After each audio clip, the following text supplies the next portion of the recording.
Dit is de podcast van Omroep Friesland. Noordewien. Met Willem de Vries. Kom verder.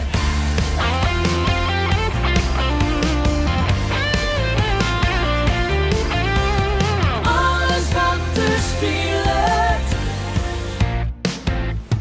Omroep Friesland.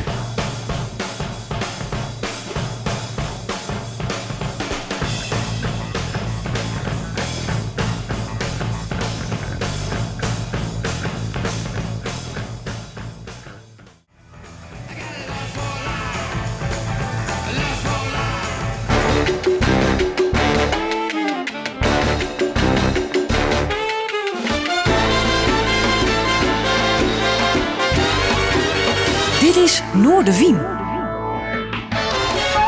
Goeie, en welkom bij Noordewien. We vanuit het Omroep Friesland Café met een echte muziekliefhebber hier om de tafel. Hij is programmeur, die onder oren de popprogrammering van het Concertgebouw.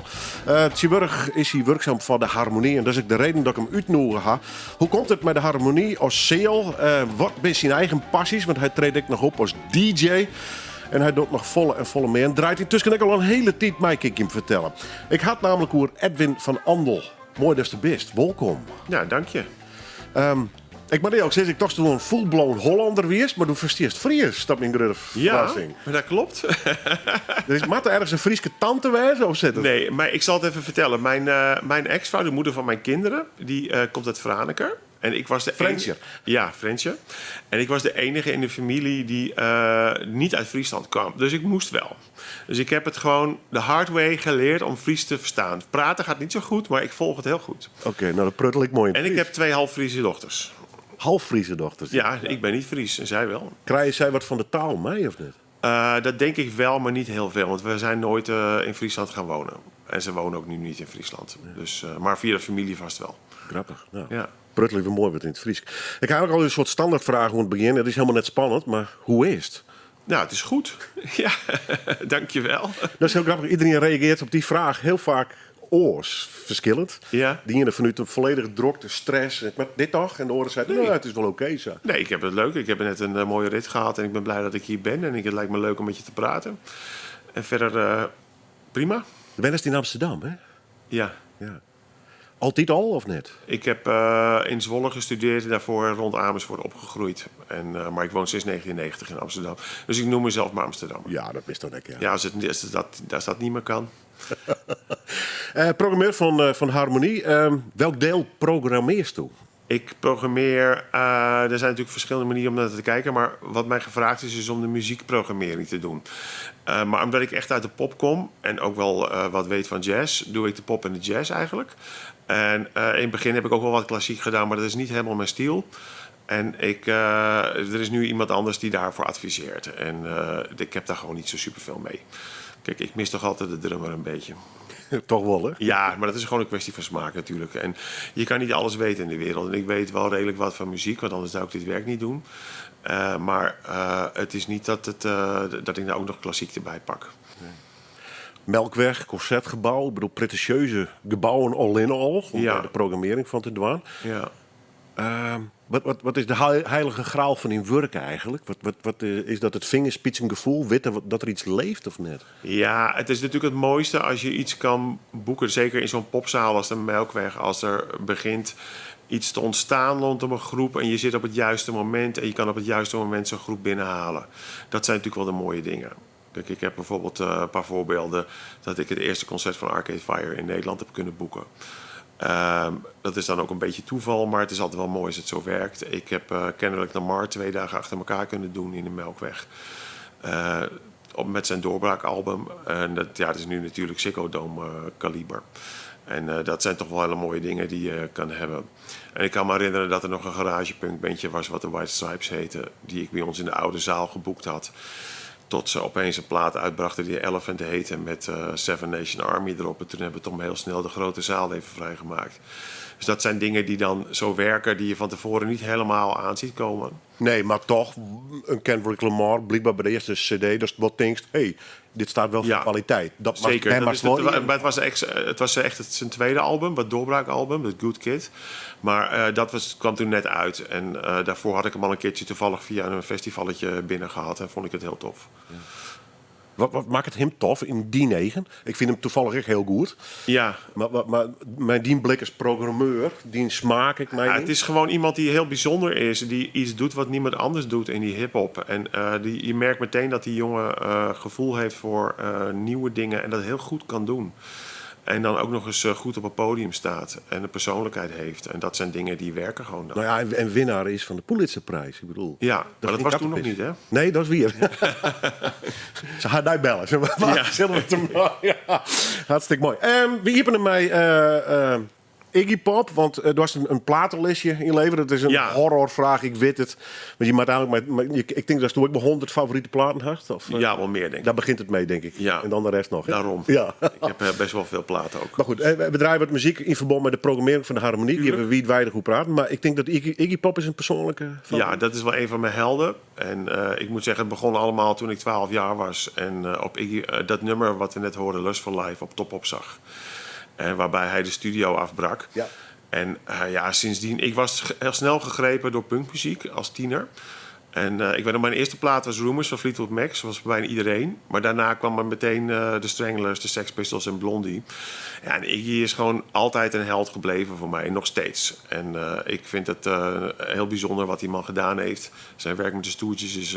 het is gewoon monumentaal, vind ik dat. En daarnaast heeft hij ook een heleboel soloplaten gemaakt... waar ik heel blij van word. En als man. En hij ontwikkelt zich natuurlijk ook. Hij heeft ook Franse chanson-achtige albums gemaakt. Hij maakt radioprogramma's. Het is iemand die mij gewoon ontzettend inspireert. Ja. En mijn hele leven al bij me is. En dat is natuurlijk ook belangrijk. Als hem vaak live zien. Best wel veel, ja. Had je ooit ook zijn handje geschud toevallig? Nee, dat niet. Nee, dat niet. Ik was wel erg chagrijnig, want ik zou hem in juni zien in Tivoli. Maar toen kwam corona om de hoek kijken... wat ik op het Oerol Festival opliep. Dus toen lag ik in bed. Toen kon ik er niet heen. Dat was wel een domper. Du bent programmeur, dus we worden dus in dat liedse wereldje. Ja. Door dan eigenlijk nog niet best om eens een keer met zijn man backstage nog eens in aanraking te komen. Of hoe dat van die net? Wat voor type bist daarin? Nou, het hangt er een beetje van af. In principe vind ik het altijd heel leuk persoonlijk om mensen te zien, te spreken als dat kan. Maar het is ook gewoon mijn werk. En het is natuurlijk ook dat je heel professioneel daarmee om moet gaan. En in de popmuziek is het zo dat er meestal zit er gewoon een tourmanager tussen. En een enkele keer komt het wel eens voor dat je iemand ontmoet. En soms ook niet. En die keren dat het wel gebeurt. Dus het kan heel leuk zijn, ja. Het kan ook wel eens tegenvallen. Ja, poe. Ja. Er zijn ook mensen die ik niet zo nodig meer hoef te horen of te zien eigenlijk. Is Iggy Pop live nog een beetje bestemd trouwens? Ja, zeker. Ik begreep van mijn vrienden die er geweest waren dat het heel erg goed was geweest. En dus dat hij nog steeds heel goed is. Ongelooflijk wat die man... Ja, die is dik in de 70 is Ja, die. ja, een beetje kijk als Keith Richards. Van hoe überhaupt dat ze nog leven, hè, dat gevoel. Ja, maar hij heeft natuurlijk altijd wel een goede fysiek gehad. Dat zie je ook wel aan hem. Ja. En dat scheelt denk ik wel. Een soort zeemleren kop. Ja, maar hij is wel altijd tanig en gespierd. En het ziet eruit alsof hij fit is. Ja, en een prachtige kop. Ik vind- Tuurlijk. Ik zeg zoals voor de guy, als die dik is, maar die hollen met wol in bewaren blijven. Fantastisch. Dus. Ja, ja. We gaan even muziek draaien. Danger Mouse. Ja, met Black Thought. Ja, en En Aquamarine. en dat is ook nog een nummer met Michael Kiwanuka natuurlijk. Ja, ja. Dus ja, ik heb maar een paar keuzes kunnen maken. Hè? Dus dan probeer ik alles in één keer te vatten. Nou, is Nee, creatief. ik ben al heel lang geleden, eigenlijk eind jaren 80, gegrepen door hiphop. Dat begon toen allemaal met de Beastie Boys en de Public Enemy eigenlijk. Vooral die twee en een beetje Run DMC. En in de jaren 90 kwam ik in Amsterdam terecht. Midden in de golden age of hiphop. En toen heb ik gewoon in die tijd alle concerten afgelopen. En ik begon ook in 1996 in de Melkweg te werken als een soort assistent van de programmering. Bist je daar begonnen of letterlijk vrijwilliger? Wie dat in eerste baan? Nee, vrijwilligers waren daar niet. Nee. Maar ik ben begonnen als... het was al een mooi verhaal. Een van mijn vrienden, zijn broer, die werkte als lichtman in het theater van de Melkweg, wat ze toen nog hadden. Die heeft me voorgesteld aan de programmeur. En die heb ik gevraagd, kan ik niet bij concerten plaatjes draaien? Gewoon pauze, muziek opbouwen of sfeertje. Toen zei hij, als je het één keer verkloot, zien we je nooit meer. Nou, Met pek en veren wegwezen? daarom, maar dat is nooit gebeurd. En dus ik ben begonnen vrij snel toen ik naar Amsterdam kwam om pauzemuziekjes te draaien bij bandjes. En na een poosje kwam er een bandje in de oude zaal Melkweg nog toen. Die heette Rage Against the Machine. Eerste tour. En die wilde geen voorprogramma hebben. En toen zei mijn latere collega, die zei, ja, wil jij dat dan opwarmen? En nou, toen hadden we voor het publiek voor het concert stond het publiek al te springen. En toen zei hij, nou, misschien moeten we ook maar eens kijken of je op zaterdag nacht kan gaan draaien. En zo kwam het allemaal. En ik ben eigenlijk er gewoon ingerold. En mijn eerste baan was in 96. Toen werd ik een soort hulpje van de programmeur. Maar ik deed ook, op dinsdagmiddag schreef ik het krantje voor de bezoekers.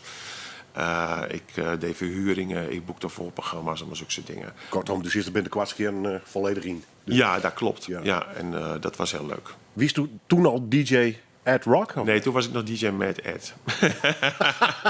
Waarmee ik natuurlijk heel veel grote festivals gedaan heb. Ik was bij het begin van Lowlands. Ja, ik had het listje misschien, maar poeh. Ja, Ja. Pinkpop vanaf 94, denk ik. Waar stier staan op Pinkpop? Op Pinkpop deden wij eigenlijk altijd de campingdisco's.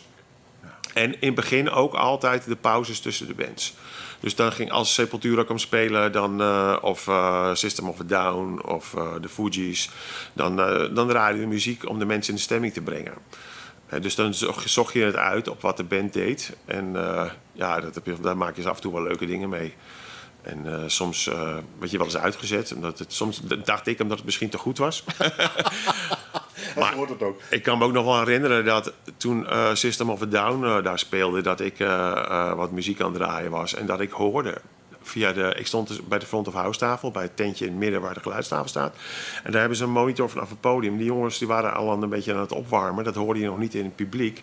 Maar toen hoorde ik dat de gitarist met mijn plaat van de Dead Kennedys en van Slayer mee ging spelen. Dus ik denk, oh, dat is niet slecht.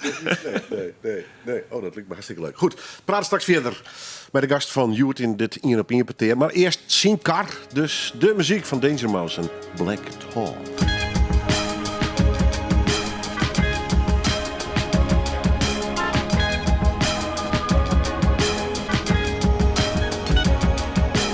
Everything's burning down when I close my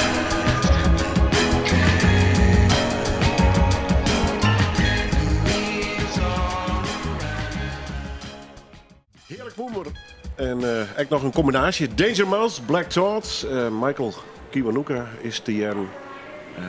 waarom dit noemen? Dit is wel een beetje voor die smaak? Ja, nou, ik probeer ook een beetje actueel te zijn. Altijd, dit is een plaat van dit jaar. Ik vind het eigenlijk een hele mooie plaat, omdat hij eigenlijk... Danger Mouse heeft natuurlijk veel producties gedaan, ook voor andere artiesten, maar ook hiphop. Hij komt echt uit de hiphop. En deze plaat is gewoon echt een beetje classic hiphop waar ik echt van hou. Uit de jaren 90, dat geluid. Beetje oldschool. Ja, misschien zou je het zo kunnen noemen. Golden Age noem ik het altijd. En Black Thought is natuurlijk de rapper van The Roots. En die ik het toch ook in de jaren 10 nog al een paar fantastische platen gemaakt hebben, die ik als rapper heel erg waardeer. Ik vind hem hier echt super op zijn hoogtepunt. En ik hou ook erg van soulmuziek. En dat Kiwanuka hierop meedoet, dat vind ik dan ook wel weer heel mooi. Dus ik heb gewoon 3 vliegen in 1 klap eigenlijk. En het is gewoon een plaat die net uit is die ik echt heel goed vind. Wij in de stad noemen dat dead rap. Dead rap. Nou, met DAD, hè, dus voor vaders. Ja, en, ja, precies. En dat vind ik eigenlijk wel mooi, maar dat past ook een beetje bij mij in de leeftijd, et cetera. Maar het is natuurlijk wel iets wat dicht bij mijn hart ligt en wat ik heel mooi vind. Derroek Sprutsen, want de programmeert natuurlijk voor een breed publiek. Ja. Ja, dus is het denk ik zo. Vind je het pittig om bij te horen wat de kids leuk vinden of net? Nee, valt wel mee. Ik heb altijd wel een soort tienersmaak gehad. Maar soms, sommige genres, ook omdat ik de afgelopen jaren natuurlijk veel in het Concertgebouw gezeten heb, waar ik toch echt moest nadenken over hoe vertaal ik popmuziek naar een zaal met stoelen voor toch wat ouder publiek. Ja. Ben ik wel een klein beetje uit de sommige moderne hiphop gegroeid. Die drill rap, dat trek ik niet zo goed. En ook Koreaan, K-pop, daar moet ik wel. K-pop hartstikke wel. Daar zou ik me iets meer in moeten verdiepen eigenlijk. Maar dat is voor de zalen waar ik nu werk. Ik werk nu in de Doelen in Rotterdam. Ook met stoelen. Is dat toch niet helemaal de genre. En dat is toch, je bent een beetje bezig voor jezelf en een beetje voor werk. Dus op die manier. Maar ik probeer het altijd wel bij te houden. Ik vind die Amapiano bijvoorbeeld op het moment echt heel interessant. Het is een soort dance-stroming uit Afrika met deep house invloeden. En dat vind ik wel echt... er zijn een paar DJ's die ik daar heel goed in vind. Ja. Nou, programmeert van behoorlijk grote zaal. Wanneer kist zij iets nice tussen de schrapjes binnen? Dan kist natuurlijk niet alles dwaan. Hè? Dus op een gegeven moment is het een volle zaal wezen natuurlijk. Niet meer. Ja, het is een beetje een gevoel. Is wat avonturieren in die... Tuurlijk kan je wat avonturen. En je moet gewoon af en toe vertrouwen op de kwaliteit van de artiest. En ja, er wordt ook vaak wel over nagedacht natuurlijk door managements en boekingskantoren van wat willen we met zo'n artiest. Ja. En je moet nieuwe dingen proberen en bijzondere dingen. Bijzondere dingen werkt altijd. Ik had in het Concertgebouw in afgelopen mei was het. Had ik de rapper Soar. Dat is een jongen uit de Bijl, maar die heeft meegedaan aan Maestro. Maar ik was al hiermee bezig voordat hij met Maestro begon. Heeft hij gewonnen. En die is beïnvloed door klassieke muziek. Dus die wilde heel graag een groot orkest erbij hebben. Dus die heeft allemaal studenten van Codarts uit de Rotterdam muziekopleiding bijgevraagd. Een orkest samengesteld als speciaal project. En die hebben dat die avond uitgevoerd. En nou, dan zit je dus met een zaal vol twintigers in het Concertgebouw die daar voor het eerst komen. En die heel erg aandacht hebben voor die rapper, omdat ze fan van hem zijn en wat hij wil doen. En dan zit je dus met ademloze aandacht, met soms puur klassieke stukken te kijken. En ook met hiphop beats er doorheen. En dat was een ongelooflijk succes. Dus dat zijn wel hele leuke dingen om te doen. Wat stond er vroeger thuis op bij de familie Andel? Waren er platen eruit of net? Ja, mijn vader die, was erg van Händel, klassiek. Maar ook van, ze draaiden ook vaak Thijs van Leer, Fischerkeuren. Dus het is echt een hele andere. Dus ik ben bij die punk zet ik me aardig af hoor. Tegen de heersende muzikale trends in het huis. En hij met hem hier een beetje dezelfde smaak? Of ziet daar ook nog wel een groot verschil in? Nou, mijn vader was echt wel wat klassieker en mijn moeder wat populairder. Maar dat paste wel goed bij elkaar, ja. Dus, maar weinig popmuziek, dat heb ik allemaal. En ik ben de oudste van 3, dus ik heb het allemaal zelf ontdekt. Oh, du was de weg ja, en ik woonde ook bereider. in een dorpje vlakbij Amersfoort, waar ook niet echt andere mensen waren die van die muziek hielden. Dus ik heb het allemaal zelf ontdekt. Misschien dat ook wel. Een zolderkamertje. Ja. En dan op zaterdag de stad in met mijn vriend. En dan gingen we alle platenwinkels af. En dan alle nieuwe platen luisteren. En dan voor het gespaarde zakgeld kochten we er 1. Dus die platenhandelaren, sommigen die waren er wel een beetje klaar mee. Dat wij er elke zaterdagochtend zaten te luisteren en niks kochten. Ja, alles moest beluisterd worden natuurlijk. Tuurlijk, dat komt er allemaal nog. Dus, maar dat was een beetje de tijd. In de hoogtijdagen van vinyl ik nog. Hè? Dus. Jazeker, maar dat is voor mij altijd geweest hoor. Nog steeds. Had ze nog? Ja, zeker. Die plaat van net, die heb ik gewoon op vinyl. Ja. Maar heb je de oude ook nog, die je toen hebt gekocht? Ja, een groot deel wel. Ja. Zeker. Dat zijn de belangrijke dingen. En ik heb al ze opgeruimd hoor en dingen weggedaan. Er was een poosje dat ik die hele Doomwave uit de jaren 80 niet meer zo goed trok. Ik denk dat dat in de jaren 90 was. Maar ik had er wel spijt van. Dus ik heb een heleboel weer terug weten te vinden. Oké. Ja. Toen heb ik wel veel van weggedaan. Ja. Maar de meeste heb ik weer teruggevonden voordat het echt heel duur werd. En hij te met wat vond hij ervan? Dus toen mij de punkplaatjes op die vonden er niks. Nee, hè? Nee. Waard aan een soort oordeel hoe veld of lieten ze die? Mijn vader die veroordeelde het echt heel erg. Kreeg je een preek? Ja, en ook wel commentaar en veel gedoe.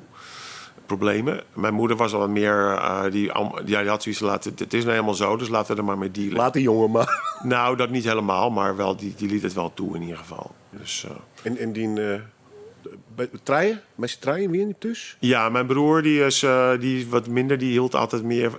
Ik hield van de Sex Pistols, hij hield van Queen. Dat is een beetje het verschil. Oké. Ja, tegenwoordig. Laatst draaide ik ergens, toen vroeg iemand in één adem dat aan. Toen dacht ik, vroeger was dat anders. Ja. En mijn zus die is wat later en die was er minder met muziek bezig. Dan kijk ik hier de Pistols last night, waarop het eigenlijk klinkt heel braaf. Dat vind ik ook heel leuke braaf. gitaarrockplaatjes. Vind ik ook wel, ja. Ja. En de hele... Achteraf vind ik Iggy ook meer de tand tijds doorstaan hebben dan de Sex Pistols bijvoorbeeld. Ja, de naam Sex Pistols bloed hing je natuurlijk. Maar dat is ook een kwestie van smaak. De vind ik heftiger ja. En more dirty dan de Pistols vind ik. Zeker, ja. Ik hou nog wel van die eerste paar platen van de Stranglers heel erg. Dat vind ik nog steeds heel goed. Ja. Dat is een beetje vergeten band soms, maar ja. Platenzaken, bij die maat de stad in. Ja. Wanneer weer kwamen de eerste concerten? Wie dat een niveau jeugdsoos of gaan we toen al? Ik denk dat ik mijn eerste bandje wat ik zag dat op een schoolfeest was in de aula van de HAVO. En dat was een new wave bandje. Ik weet niet hoe ze heten. En ik weet nog wel dat ik met mijn vriend, die was wat netter, zijn ouders ook, wij wilden heel graag naar de Ramones. Die traden op in Apeldoorn, een openluchttheater voor het tv-programma van de VARA. Ik ben even kwijt hoe dat nu heet. Maar die hadden altijd op zaterdagavond een uur lang een live concert. Dus wij daar naartoe, maar zijn ouders wilden per se mee. Nee. Nou ja, goed. Ik dacht, ik was 14, denk ik, of zo. Dus ik denk, nou ja, goed. Ik ga wel mee, want dan ga ik toch de Ramones zien. Maar toen kwamen we daar en toen waren ze niet gekomen. En toen werden we getrakteerd op Herman Brood en his Wild Romance. Dus dat was een van de eerste dingen, denk ik. En ik kan me nog heel goed herinneren dat ik 16 was en met vrienden. En toen gingen de ouders niet meer mee. Die gingen wel halen en brengen. Misschien was ik 15. Dat we naar Lochenpop geweest zijn. En dat was echt wel... die line-up is nog steeds wel heel bijzonder, vind ik. 10 uur 's ochtends normaal. Daarna Temple Tudor. Van dat hitje Wonderbaar. Ja. Toen Bow Wow Wow. Wat met een 15-jarige Annabella Lewin. Vond ik toen heel leuk. Dat was ook heel hip toen. Met die oerwoud drums en dergelijke. En daarna June Carter. Waar ik er toen helemaal niks aan vond. Maar achteraf denk ik heb wel June Carter gezien. Ja, met de connectie Johnny Cage natuurlijk. Hè? Dus, Ja. En toen kwam Saxon. Waar mijn vriend heel erg van hield. volstrekt logisch overgang. Ja, maar ja, ik kwam natuurlijk voor de hoofdact. En dat ben ik nog steeds heel blij dat ik dat gezien heb. En dat was The Clash. En dat is voor mij wel echt een... Joe Strummer, held. Ja, dat concert was echt heel bijzonder. En dat kan ik me nog steeds goed voor de geest houden. Ja. En in welk opzicht? Muzikaal of gewoon publiek en, Alles en bij elkaar. band, Het begon, interactie? Ja, het was gewoon bijzonder. Ze speelden ontzettend goed. Het begon keihard te regenen, dus iedereen drong naar voren. Hij haalde, ook omdat het regende, al die punkers over het hek heen en kom maar op het podium. Waar toch een beetje paniek bij de organisatie ontstond, maar het gebeurde allemaal wel. Dus dat zijn van die dingen. En later is ook een live LP gemaakt, een paar jaar geleden, van het optreden. Wat opgenomen is blijkbaar. En dan hoor je toch wel dat dat een heel goede show was.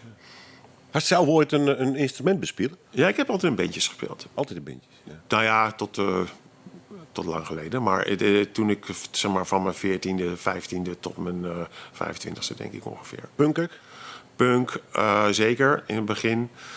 Daarna meer een beetje van de jaren 80 gitaarrock. In de tijd van de Wipers en zulke soort dingen. Dat vonden we heel mooi. Dat was in Zwolle nog, waar ik studeerde.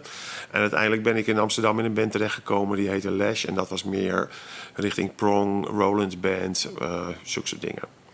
En op een gegeven moment dacht ik van, ik kan beter in mijn eentje op pad. Dan hoef ik niet de hele dag onderweg te zijn. Dan hoef ik niet het geld te delen. En niet het drumstel, het kelder in te tillen om 3 uur 's nachts. Omdat de drummer dronken in de stoel ligt. En toen was ik ook al een DJ. Toen ben ik me daar meer toe gaan toeleggen. En ik kwam er ook achter dat ik organiseren leuker vond. Of dat mijn talenten misschien daar meer liggen dan bij optreden. Wat die is het in de band? Gitaar en zang. Gitaar. Maar vaak niet altijd wel gezongen, ja. En, Het enthousiasme maakte veel goed.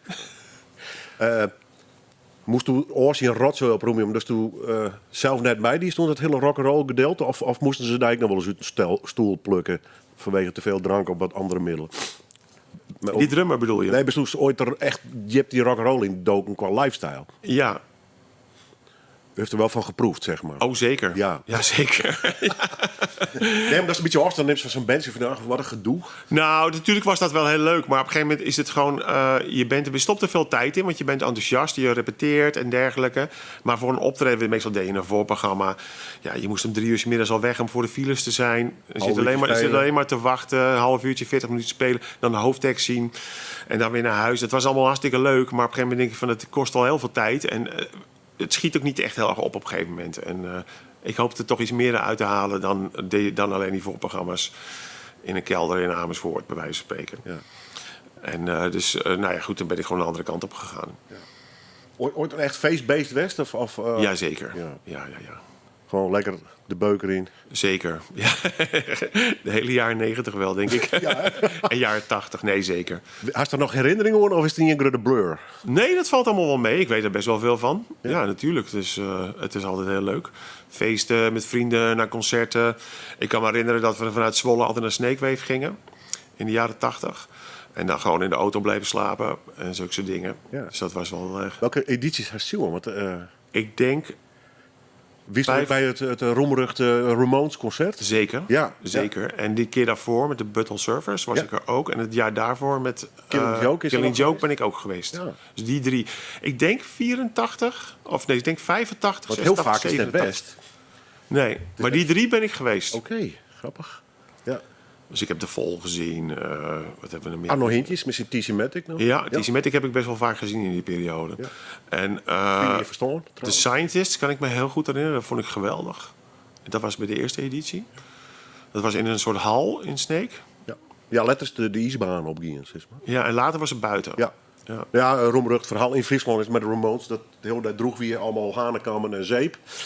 En de Ramones komen op, het weer een klap en huppa, onweer. Ja, regen. ik weet het. Er werd En iedereen rode ogen, natuurlijk ook van het blauwe. Ja, Maar ook van de zeep die de ogen in... zeker. En het was natuurlijk magisch, want het was de hele dag warm geweest. En die roept 1, 2, 3, 4 en de bliksem begint te donderen. Ja, de magisch. Ja. Ja, dat was wel echt dat was wel heel bijzonder, ja. I still remember. Ja, Ramones heb ik ook wel een aantal keren gezien, ja. 1, 2, 3, 4, ja, prachtig. We gaan muziek draaien. Ibibio Sound Machine. Ja, ook nieuw. Ja, ik ken het niet, dus je mag mij in deze helemaal bijpraten. Het is een Engelse groep.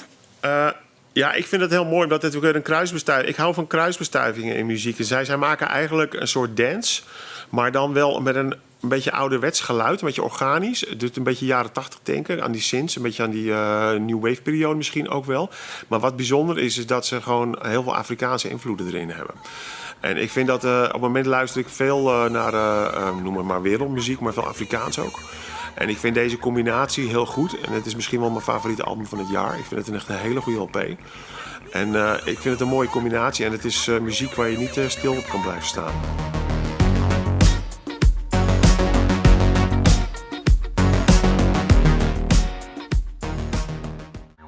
All That You Want, Ibibio Sound Machine. De kar en ook de smaak van mijn gastjoerd in deze European vanuit het café. Hij is programmeur, onder oren van de harmonie, maar ook van Orenzaal, onder oren de doelen. Hij had in zijn cv bijvoorbeeld het Concertgebouw in Amsterdam te staan. Meneer Van Andel. Zeggen ze alles meneer tegen jou vanwege de leeftijd of valt het wat mee? Soms wordt er wel eens meneer Ja, gezegd. Ja, maar meestal gewoon Edwin, hoor. Ja, nou dan hou ik het bij Edwin ook. Kist dit programmeren ergens? Of is dit nog te nij of te vers? Nou, ik denk dat dit wel zou kunnen. Maar dan moet je wel echt een zaal hebben waar je goed kan dansen. En de laatste paar jaar zit ik natuurlijk in zalen met stoelen. Het is wel de bedoeling in de doelen dat er binnen afzienbare tijd een staazaal komt waar we meer popconcerten kunnen gaan doen. Dus ik ben nu bezig daarover na te denken met het team om te ontwikkelen. En er zal een flinke verbouwing moeten volgen, et cetera. Er moet nog geld gevonden worden. Maar het is heel leuk om daarmee bezig te zijn vanaf het begin eigenlijk. Dus daar ben ik nu de laatste paar maanden veel mee bezig. Ja. En dan hoop ik dat we in Rotterdam een zaal van 1500 man kunnen krijgen. Dat is de categorie Melkweg Paradiso. En dat is ook wel nodig in Rotterdam. Want dat is al heel lang niet meer. Nee, te Grut, Ahoy of te Leeds misschien. De Nou ja, je hebt nu Rotown natuurlijk wat een hele goede popzaal is. Maar wel klein. En die programmeren in de hele stad. Eigenlijk op alle locaties. Ook in de Maasilo wat groter is. Maar het is natuurlijk een echte popzaal in Rotterdam ontbreekt eigenlijk al sinds een jaar of 12, denk ik. Want je had vroeger Nighttown, dat was echt een popzaal. En die is op een gegeven moment over de kop gegaan. En toen werd het opgevolgd door Wat, met W-A-T-T. En dat heeft dus een heel kort leven beschoren geweest. En sindsdien is er eigenlijk niks meer. Dus ik vind dat wel een hele leuke uitdaging om daar eens mee bezig te gaan. Want hoe gaat dat in die wereld van de programmeurs? Want op een gegeven moment komt er een concertgebouw. Ik kom er regelmatig, maar dan specifiek voor klassieke concerten toevallig. Ja. Ik vind het een prachtige zaal. Even derhoe trouwens, want het ligt bij een hele moeilijke zaal voor pop. Is het ook? Gallenbak eerste klas. het Ik ook? vind het van klassiek fantastisch. Ja, dat was wel even wennen, ja. Hoe doe dat? Nou, er zijn natuurlijk wat maatregelen. We hebben dan achterin de zaal, dat ziet niemand, maar dat lijkt erg op de muur. Maar daar hangt een soort doek overheen van schapenvacht, volgens mij. Precies, Want het absorbeert het. een drumstel te slaan, dan kan je het zien een keer weer Precies. En ja, wat altijd een gedoe is monitoring. Want zoals je weet hebben altijd artiesten monitors op het podium staan, waardoor ze zichzelf horen. Ja. Maar dat straalt dus omhoog, dat geluid. En dat komt keihard terug. Dus dat gaat een heel eigen leven leiden, waardoor het altijd heel moeilijk wordt. Dus doe best blieft mij een in-ear act. Ja, nou ja, of we moeten er soms gewoon op sturen om dat te doen. En daarnaast moet het gewoon niet te hard. Je moet mensen zacht laten spelen. Sommige mensen kunnen dat niet. Maar ik luister een Tietje Vlien trouwens. Wie er een soort techno-concert. Ik weet niet of dat regel hier is. Nee, dat was voor mijn tijd al. Oké, maar daar kwam op een gegeven moment het kalk van de moorden. Ja, dat toen hebben ze het ook gestopt, halverwege klopt. geloof ik. En dat mocht ik ook niet meer doen. Was wel jouw... Nee, het was niet mijn boeking. Maar toen ik binnenkwam, toen zeiden ze dat mag je niet doen. Nee. Dus, maar ik denk ook niet dat het past in die zaal. Je moet zorgen dat er iets staat wat past in de zaal. Ja, maar wat ik me sinds wil is net zozeer dat gebeurde. Maar die zaal is dus heel duidelijk bezig om zijn grenzen te zieken van. En is Ja. dat ook een opdracht die is dan Mike? Zoeken ze uit hoe ver we komen of net? Nou, niet hoe ver we Niet komen. dus. Die techno... Nee, maar er is natuurlijk een ontzettende wens bij zo'n concertgebouw en ook bij de doelen om te zorgen dat het publiek wat jonger wordt en het liefst ook wat van diversere afkomst is. En dat zijn de dingen waar ik mee aan het werk gezet ben. En dat ging eigenlijk hartstikke goed. Ja. Het is, ik werd alleen niet heel erg blij van de club. En dus ik denk ik wil gewoon eens weer wat anders gaan doen. En vandaar dat ik sinds kort in de doelen aan de slag ben. Ja. Daar is een beetje hetzelfde. Ja, dat zou ik zeggen, want daar krijg je dus echt duidelijk een doel mee. Zo van, nou, Ja, ik wil maar graag ik dit. heb natuurlijk in de Melkweg geprogrammeerd. En daar heb ik eigenlijk altijd voor iedereen geprogrammeerd. Ik heb heel veel hip-hop geprogrammeerd. Maar ook emo, punk, allemaal verschillende dingen. Maar dat betekent, en reggae, dus dat betekent dat je gewoon de hele stad over de vloer krijgt. Mensen van alle soorten en maten, afkomsten. En dat is wat ik gewoon het liefste doe. En dat vond ik in het concertgebouw wel moeilijker. En dus ik word er gewoon blij van als ik gewoon allemaal verschillende mensen over de vloer krijg. Ja. Punt. En dat probeer ik nu weer te doen. En de doelen staat daar heel open voor. Ja, correct. En dat vind ik heel leuk. Wat wie de opdracht vanuit de harmonie? Dat ze gewoon meer popmuziek en meer... in de harmonie hebben ze natuurlijk een popzaal van 1000 mensen. De middenzaal. En die werd eigenlijk door de vorige directeur eigenlijk alleen gebruikt met stoelen. Waar er 450 stoelen in kunnen. Maar er kunnen 1000 mensen in staan. Dus ze wilden heel graag dat weer die oude functie teruggeven. Dus ik ben daar begonnen met wat artiesten te boeken. Ik heb de Wolf daar gehad, met Bianco. Om die zaal weer een beetje die functie terug te geven. En het is natuurlijk wel een uitdaging. Want je moet weer helemaal bekend worden als popzaal. Dus, en je hebt natuurlijk een poppodium aan de overkant, wat het heel goed doet. Neushoorn. Want deze zaal was wel iets groter. En je moet het publiek weten te vinden. En het publiek moet ook de weg weer leren vinden. Dus ik was wel heel blij dat we dit jaar bij Welcome to the Village die zaal binnen konden gebruiken als de headlinerzaal. Waar we dus De Staat en My Baby, maar vooral ook Peaches hadden staan. En dat zag er gewoon ontzettend goed uit. Dus dan heb je weer allemaal nieuw publiek binnen. Je ziet hoe die zaal kan klinken en hoe tof het daar is om daar dingen te doen. Ja. Maar het is natuurlijk een proces, dus je bent daarmee bezig. En het valt gewoon soms niet mee om het publiek op de been te krijgen, zeker in deze tijden. Nee. Het is natuurlijk net corona geweest. Je moet met marketing het juiste publiek zien te vinden. Ze zijn natuurlijk erg gericht op theaterachtig publiek. Dus er moeten gewoon nieuwe dingen bedacht worden. Ik heb DJ Shadow daar nog naartoe gehaald. Ja, in het ramp van Arcadia. Ja, maar dat was natuurlijk wel gewoon een harmonieboeking eigenlijk. Wil dat wat in Ljouwert, in Friesland, zo'n DJ Shadow? Nou, we hebben iets meer dan zo'n 350 mensen binnen gehad. Ik had gehoopt op meer. Hij was nog nooit lang geleden... Of misschien wel nooit in het noorden geweest, zover ik weet. En, dus dat is toch wel een mooi project. Maar dan merk je toch dat het een beetje slepen is met de kaartverkoop. Maar het is een proces waar je in zit. En mensen moeten de weg leren vinden, wat ik al zei. En daar ben je gewoon mee bezig. En dat is je alle begin is moeilijk, zeggen ze wel eens. Maar dat is wel de bedoeling dat daar gewoon steeds meer gaat gebeuren. Ja, want ja, heel simpel. Door kiest de provincie wel. Ja, zeker een beetje wel. Maar haast nog eens even om die hindernis van wat maak je programmeren? Want is Friesland in dat opzicht van een programmeur heel anders dan Amsterdam? Het is heel anders. Het is een hele andere bevolking om te beginnen. In de stad wonen natuurlijk veel minder mensen. Maar ook in de provincie wonen mensen met een heel andere mentaliteit en smaak gewoon natuurlijk. Kijk, in Amsterdam hoefden wij geen blues te programmeren, want dat werkte gewoon niet. Of heel weinig. En hier is dat natuurlijk een belangrijke pijl van de programmering. Ik heb ook dat Blues en Roots Festival een beetje afgestoft, waar ik jou ook tegenkwam natuurlijk. Ja. En dus daar proberen we ook een beetje wat vernieuwingen te doen. Maar dat zijn belangrijke dingen hier. Kijk, en het heeft ook niet zoveel zin om harde metal in een theater neer te zetten. Ten eerste is Neushoorn daar gewoon heel goed in. Ja. En er zijn hier voldoende festivals, dus we moeten kijken of we andere dingen kunnen doen. Dus daar moet je gewoon naar kijken. En dat je wel zorgt dat je dicht bij de mensen blijft.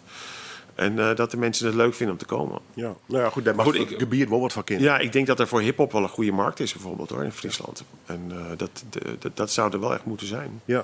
En je moet natuurlijk wat verder kijken. Kijk, Groningen is niet zo ver. Dus daar moet je kijken of je daar publiek vandaan kan halen. En dingen doen die ze daar wat minder doen. Zwolle is ook niet zo ver. Nee. Dus ik weet nog wel dat ik met de marketing ook gezegd heb... jongens, ga gewoon posters plakken in die steden. Ja, dus Zwolle met de trein een uurtje. Precies. Ja. Greensloon en Greens en Zwolle hebben beide een hele sterke popzaal natuurlijk. Hè. Ja. Zwolle is dit aardig stevig, ga ik het Ja, zeker. En ja, natuurlijk Greens met Simplon, met Vera, met Oosterpoort. Ja, precies. Ja. Maar die stad is de kwakkerse grutters Ljouwert natuurlijk. Die stad is ook 2 keer zo groot. Zeker, zeker. En dat is natuurlijk, die afmeting heeft het ook mee te maken. Maar de achterland is ook heel belangrijk. Scheelt het wel weer dat jouw wel redelijke studentenstad onder het worden is, inmiddels worden? Ja, zeker. Ik begreep dat er 23.000 studenten zitten in, een mooie doelgroep, in hè? Leeuwarden. Zeker, ja. Ja. En daar kun je wel meer mee doen, denk ik. Ja. Dan er nu gebeurt. Ja, harmonie is altijd wat ingewikkeld werd. Theater, hè? Dus krijg je het muziekpubliek maar eens binnen. Hè? Dat is Ja, nou, het is even... Ik denk niks dat is onmogelijk. Nee, nou kijk, wat het is dat je gewoon een goede zaal hebt. En waar je gewoon goed kan staan en bier kan drinken aan de bar. En waar het geluid en licht heel goed is. En je moet even door een theaterfoyer heen.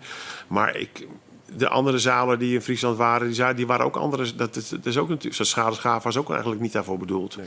Dus volgens mij is dat allemaal niet zo belangrijk. Het gaat er meer om hoe de ambiance binnen is. En je moet natuurlijk ook even uitleggen dat het misschien iets makkelijker kan met de biertap in de zaal en zo. Maar het hadden ze eigenlijk zelf wel heel goed door. Er werden ook dingen gegeven als dat bluesfestival. Vroeger werden er dancefeesten gegeven. Dus die dingen zijn altijd wel geweest in de harmonie. Het moet weer op gang komen dus, vanwege die pandemie. Ja, het is moeilijk te zeggen. Ik vind het altijd lastig waarom de mensen er niet zijn. Want mensen die wel zijn, kan je vragen waarom ben je er? Maar als ze er niet komen, dan kan je ze niet vragen. Nee. En eigenlijk is dat de belangrijkste vraag. Waarom kom je niet? Nee. En dus dat is altijd moeilijk. Het blijft toch een beetje gissen. Je kan niet in mensen in hun hoofd kijken. We beginnen muziek draaien. Dat hadden alles te krijgen. Mei, de programmering. Ze komen droom. De Zombies. Ja. Ja. Wat is er dan nog over van de originele line-up? Volgens mij zijn ze bijna compleet nog. Er zijn Bijna nog een paar nog, hè? vervangen. Ja, dat zijn We hebben een hoop van dit soort namen uit jaren 76, 80. Het is soms een bassist of een zanger. Maar in dit geval is het wel redelijk origineel nog. Ja, ze zijn eind 70 denk ik ongeveer. Ja. Dus ze waren toen piepjong, hè? In eind jaren 60 toen ze doorbraken. En in ieder geval zit de originele zanger er nog in. Dus dat is mooi. Ja. En er zijn wel volgens mij... Maar ze zien er allemaal best wel oud uit op die foto. Maar het is wel goed. En ik hoor dat het gewoon goede optredens zijn. Dus we gaan het boeken. Maar dan merk je wel dat het oude publiek het ook een beetje lastiger vindt te vinden. Dus we gaan het zien. Maar ze spelen de 29e, donderdag in de Harmonie. We beginnen draaien. De grote hit natuurlijk. Time of the Season.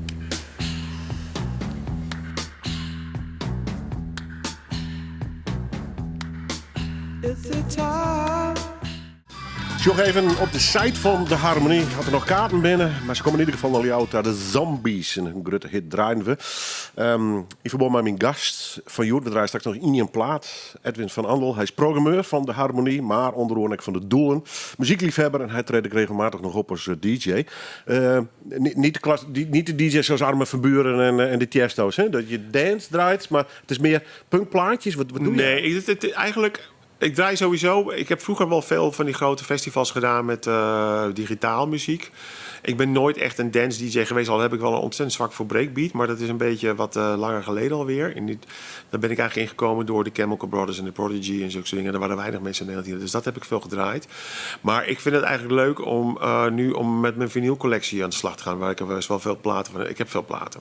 Dus ik draai eigenlijk altijd alles van vinyl. En dat betekent dat ik ook veel singles draai. Maar dat is heel gevarieerd. Eigenlijk is het gewoon 60 jaar muziek. En ik probeer zowel nieuw als oud... uit alle windstreken te draaien. En dat is op het moment wat ik doe. En de ene keer schiet er wat meer door richting rock. De andere keer is het wat meer reggae of soul. En soms is het ook meer wereldmuziek aan het worden.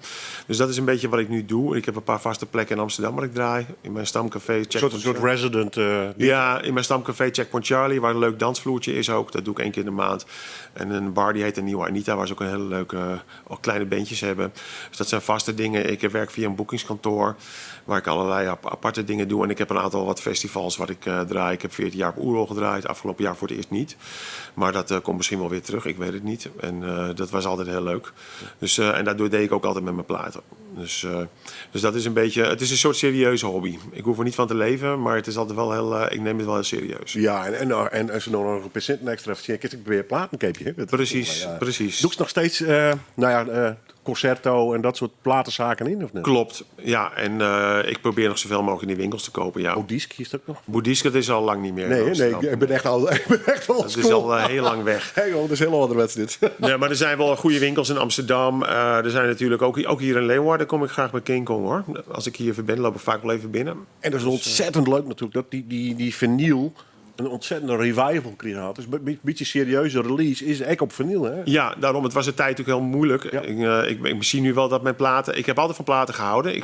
CD's vond ik altijd nooit zo leuk. Ook niet zo mooi klinken. Maar dat is een kwestie van smaak natuurlijk. Maar ik heb altijd zoveel mogelijk platen gekocht. En nu zie je dan wel de dingen die ik in de jaren 90 op plaat kocht. Daar zijn er nooit zoveel van gemaakt. Want toen werden er alleen maar cd's verkocht bijna. Dat sommige daarvan nu echt wel kostbaar geworden zijn. Dat is wel leuk om te zien. Dat je denkt, oké. Nu tegenwoordig heb je die site Discogs waar je op alles kan kijken en wat het waard is. En dat is wel geinig soms om dat te zien. Ja, mooi. Muziekliefhebber in hart. En Ieren in ieder geval. DJ, programmeur, onderhoorn van de Harmonie. Kom begoord. Zombies onderhoorn. Toch een beetje het avontuurziekje. Dat beetje het motto. Ziekje van waar zit mijn publiek? Wat leeft? Ja. Dat is wel een beetje de... Ja, je moet gewoon even zoeken naar wat gaat goed in Friesland. Wat vinden mensen leuk? Maar die popzaal, die mat werd vol dus, begreep ik. Dat is wel de dat is wel een bedoeling. speerpunt van de Harmonie. Ja, daarom. En daarnaast doe ik ook natuurlijk kleine dingetjes in de accentzaal boven. We hadden vorige week nog Graham Goldman van 10cc. Met zijn akoestische groep. Die dan gewoon werk speelt uit zijn hele carrière. Van de Hollies en van Wax. Ja, want toevallig stierde ik in Oosterpoort. Daar doen ze in de Gruttenseel. En jou moet het in de Lietse Seel. In welke zaal bedoel je precies? In Oosterpoort speelde hij laatst niks. Ja. En toen stond hij in de grote zaal. Ja. En in Leeuwarden Met moet je- 10cc bedoel je? Ja. Ja, want 10cc heeft hier nog niet in Leeuwarden gestaan. Dit is een apart project, hè? Oké. Graham Goldman heeft een soort solo-ding... waarbij hij alle nummers die hij zelf... Dat is natuurlijk de zanger en componist van 10cc. Maar hij heeft natuurlijk een hele lange carrière. Hij is begonnen bij de Hollies in de jaren... en zelfs van Herman's Hermits, volgens mij, van No Milk Today... zat hij ook in als jochie. Dus hij speelt eigenlijk met zijn solowerk... speelt hij uit zijn hele carrière liedjes met een akoestische band. Dus dat zijn allemaal cracks uit de Engelse muziekscene. En dat is echt een dwarsdoorsnede van alles wat hij gedaan heeft. Ook van zijn solowerk. En dat was laatst dus in de Harmonie. En ik heb het ook in Amsterdam geboekt. En dat is een fantastische avond. Het is gewoon een feest der herkenning van... wat is het? 55 jaar popmuziek uit Engeland. Ja, die man had een track record. Dat was helemaal... Daarom. En dat is echt dat is gewoon heel mooi om dat te zien. En dus dat is een ander project van hem. En dat doen we ook in de kleine zaal. Het trekt ook wel minder mensen, maar het is kwalitatief ontzettend goed. En een hele leuke avond. En het is een super aardige kerel. Ja. Dus de 10cc komt hopelijk volgend jaar weer toeren. Maar ik weet niet of ze in Leeuwarden komen eigenlijk. Dus, Met bloed volgen. ja. Draai nog één plaats. Spyro Gyra. Why? Nou, die komen ook in de Harmonie op 1 november. En, het is natuurlijk- Jazzachtig, hè? Het is jazz fusion. Ja. En dus ik zei al, ik doe ook de jazzboekingen. Maar dit is natuurlijk een soort kruisbestuiving tussen jazz en popmuziek eigenlijk. En ook wel een beetje soul en funk.